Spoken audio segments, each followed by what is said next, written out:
face work over ওয়ার্ডেড wave ওয়েভটা ওয়ার্ডেডের সুতা আর ফেসের ওয়ার্কের সুতা এই জায়গায় আমরা আগে ইন্টারলেসমেন্ট দিব এরপরে ফেসের স্ট্রাকচারে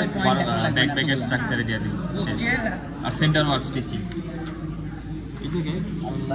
আগে যেরকম ফেস আর ব্যাকের কাপড়ের মধ্যে স্টিচ করতাম এরকম না এখন এক্সট্রা একটা সুতা অ্যাড করবো হয়তো ওয়ার্কটা অ্যাড করবো যদি ওয়ার্ক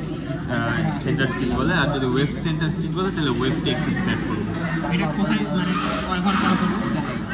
কয় ঘর পরে করবো এটা একটা ব্যালেন্স করতে হবে এটার একটা হিসাব আছে এই জায়গায় ধর রিপিট কত 10-এর না 10-এর রিপিট যদি করি 10-এ 3 ভাগ করলে কত হয় 4 মানে 10-এর যদি আমি হচ্ছে 2 পয়েন্ট দিত স্টিচিং ফেসের একটা ব্যাকের তো আমি যদি 2 পয়েন্ট দিই ধর এই যে একটা লাইন আমি যদি 2 পয়েন্ট দিয়ে ভাগ করি তাহলে 3টা লাইন পাইতেছি না তো আমার 10 করা আছে 10-এ 3 দিয়ে ভাগ করলাম 3.33 আসে তো এটারে আমি কম্পারেটিভলি 4 ঘর দিলাম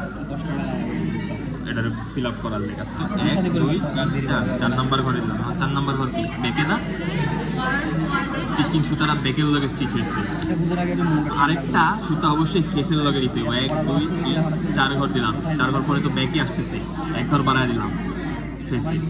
ফেসে স্টিচ দিলাম এরপরে আরেকটা জিনিস খেয়াল করি 1 2 3 4 5 এরকম মনে আমার ব্যালেন্স হয়ে যেতেছে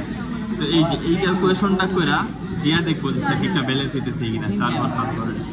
ব্যালেন্স হলে মনে করবো যে হ্যাঁ ঠিক আছে